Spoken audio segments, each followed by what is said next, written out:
Estaremos hablando acerca de los criterios de elección de herramientas digitales. Y es importante decirlo de esta manera. Necesitamos elegir aquello que realmente facilite el aprendizaje.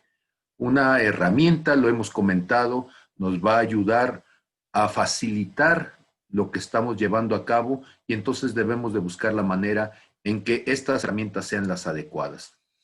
¿Cuáles son los elementos generales? Me voy a permitir mover un poquitito este hombre de por aquí. ¿Cuáles son los elementos generales que vamos a tomar para llevar a cabo esto? Cuando ustedes tomen una decisión, tómenla en función de algunos de estos elementos. ¿Cuál es la cruda necesidad, los objetivos de aprendizaje, las características de mi entorno, la madurez y entendimiento del grupo, el tamaño de tu población, el ambiente físico, la temporalidad que tienes disponible, la capacitación del docente, etcétera?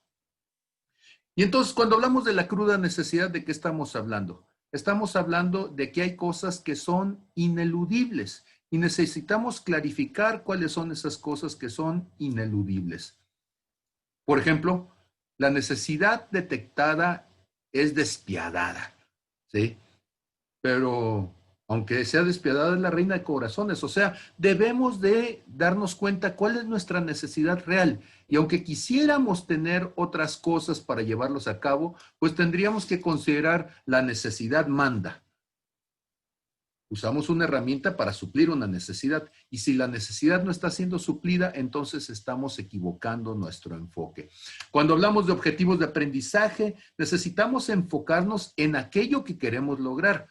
Entonces, si una herramienta de aprendizaje tiene un sentido, ¿cuál será ese sentido? La función primordial de una herramienta educativa es coadyuvar en el desarrollo de las capacidades y habilidades de aprendizaje del estudiante. Quien se trata que aprenda es el estudiante, no el docente. Y entonces dedicamos muchísimo tiempo a utilizar herramientas donde es el docente quien tiene que superar una larga curva de aprendizaje y el estudiante se convierte solamente en un observador. Necesitamos entonces generar herramientas, utilizar herramientas que nos ayuden a que sea el estudiante quien verdaderamente aprenda. En cuanto a las características de mi entorno, debemos de transitar de lo posible a lo deseable y lo posible es lo que está a nuestro alcance. Entonces tenemos que buscar herramientas que funcionen dentro de nuestro contexto. Yo sé que lo ideal sería poder tener todas las situaciones, todos los elementos, poder tener todo lo que quisiéramos si estuviera a nuestro alcance, pero debemos de considerar que lo que en una circunstancia es adecuado, porque se tienen los recursos, porque se tienen los medios, para otras circunstancias se convierte en algo adverso. Nos ha sucedido, por ejemplo, que hemos dedicado juntamente con los maestros un tiempo importante al diseño de actividades en una herramienta, por ejemplo, Kahoot, y finalmente resulta que no hubo red ese día, que los muchachos no tenían las herramientas, los teléfonos para llevarlo a cabo, y es muy frustrante que a lo que tú le dedicaste horas no sirva para nada porque está fuera del contexto. Si no hay conectividad, entonces usa herramientas que funcionen sin conectividad. Adáptate a tu contexto. La madurez y el entendimiento del grupo es fundamental. ¿Por qué? Porque el que con lobos anda, a aullar se enseña. Y entonces la mejor herramienta no solamente se ajusta a las condiciones del problema, sino también a las condiciones del usuario. Tenemos que buscar herramientas al nivel de aquellos que las van a utilizar. Hay herramientas buenísimas, pero que exigen una curva de aprendizaje muy laboriosa y entonces se nos van los objetivos del curso buscando que la gente aprenda a usar la herramienta, pero no desarrolló los contenidos teóricos que estábamos buscando desarrollar. Cuando nosotros estamos hablando de adaptabilidad, debemos darnos cuenta que la brecha digital también se convierte en una brecha social.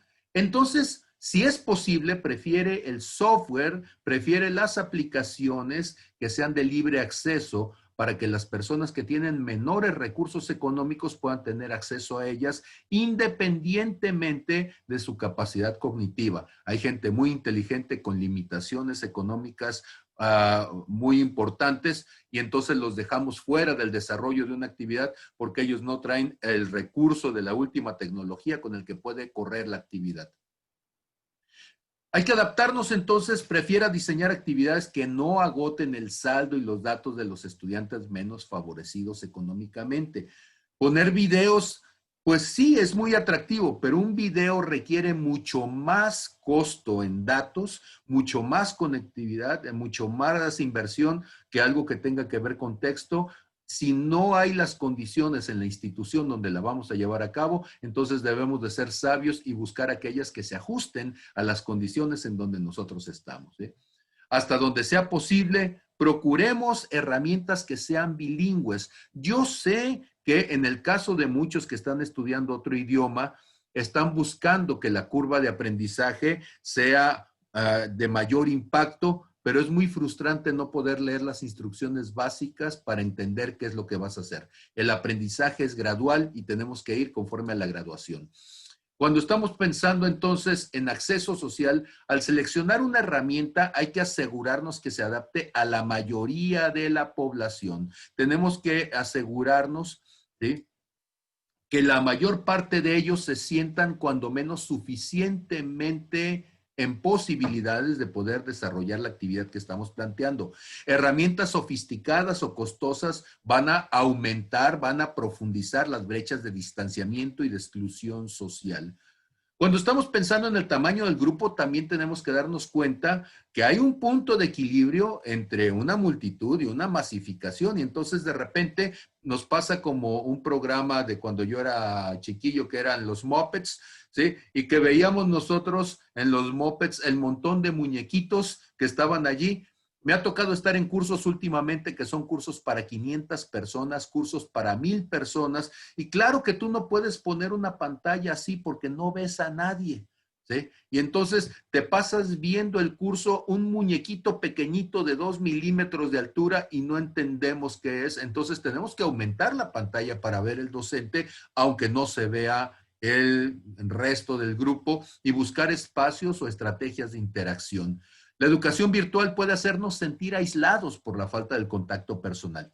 Antes de la pandemia, la mejor estrategia para el uso de las tecnologías para la información y comunicación era el blended learning. Y entonces tenemos que buscar estrategias en donde la gente se pueda sentir suficientemente cómoda.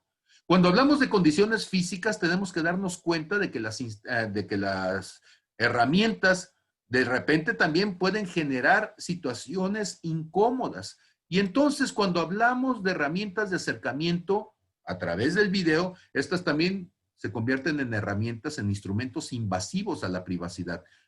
Usemos esas herramientas con prudencia.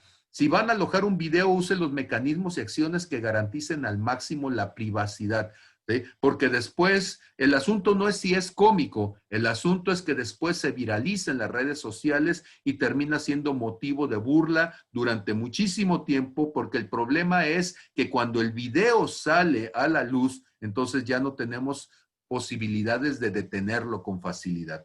Cuando hablamos de la temporalidad, debemos de tener cuidado porque nuestros tiempos en la red deben de ser limitados. ¿Limitados a qué?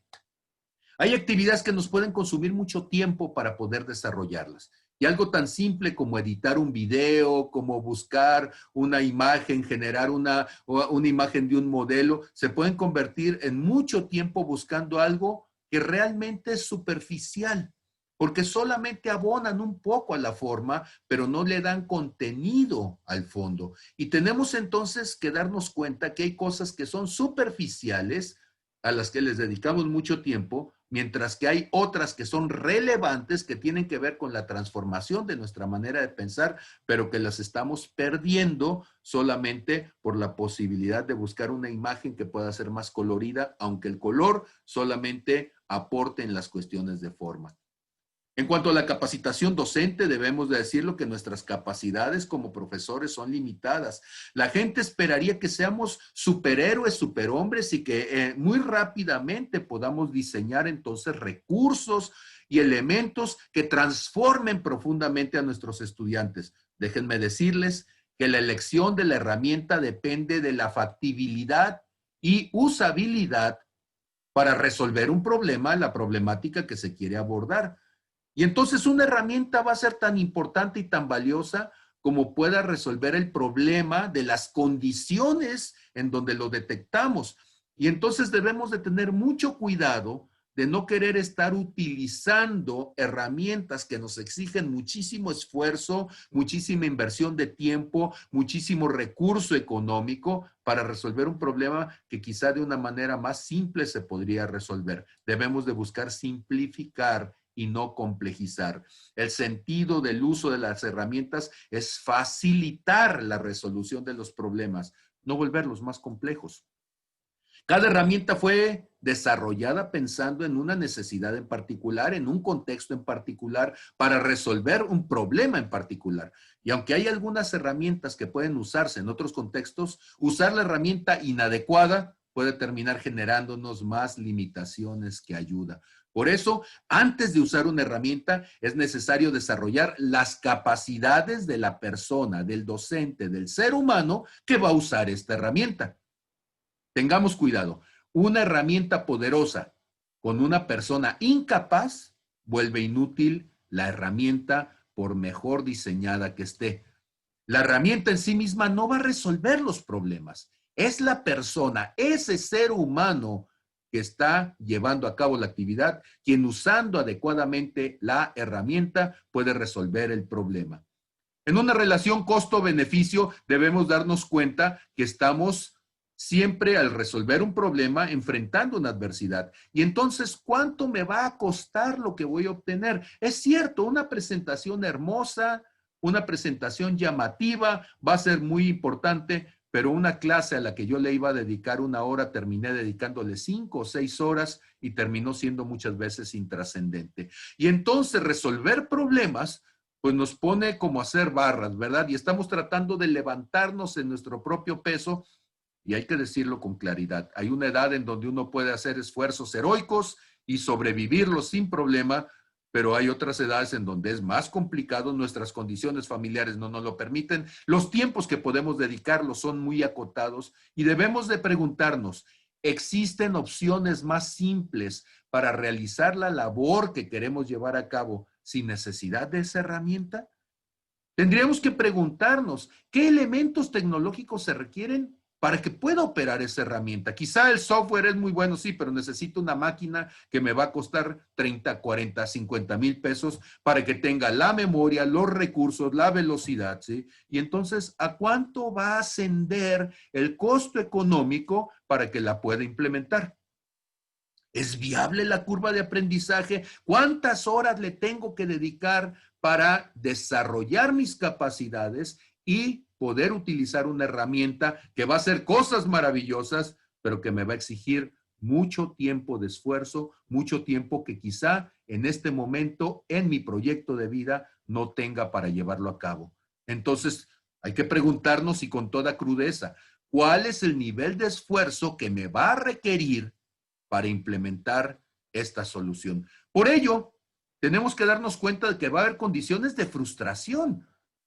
¿Por qué? Porque alguien lo hace parecer tan simple. Cuando uno escucha al guitarrista de Queen y cuando se volvió de nuevo muy famosa la Rapsodia de Queen, y cuando uno empieza a ver cómo hacen los requintos, pareciera que es tan fácil. Y uno quiere agarrar la guitarra eléctrica y uno quiere hacerlo igual cuando el otro hombre tiene años llevándolo a cabo. Y entonces yo tengo que preguntarme, ¿es viable en la proyección de mi futuro?